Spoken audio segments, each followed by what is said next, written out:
Prokuroria e posaçme ka vendosur të zgjasë hetimet me 3 muaj për ish numrin 2 të qeverisë Belinda Balluku.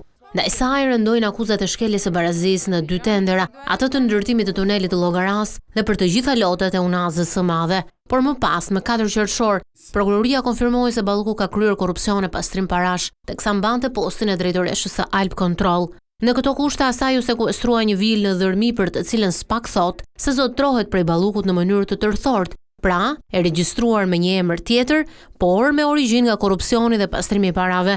Sipas organit të posaçëm që në këtë hetim përfaqësohet nga prokurori Dritan Prençi, akt akuzat u ngritën pas hetimit të procedurës së tenderit për rikonstruksionin e godinës teknologjike të Alp Control dhe për përmirësimin e kushteve me një fond limit prej 88 milion lekësh dhe më pas një shtesë me vlerë 14 milion lek.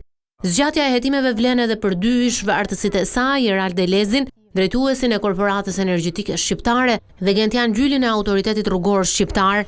Pak ditë më parë, gjykata e lartë rrëzoi rekursin e bërë prej Ballukut për masën e pezullimit të detyrës dhe të bllokimit të pasaportës.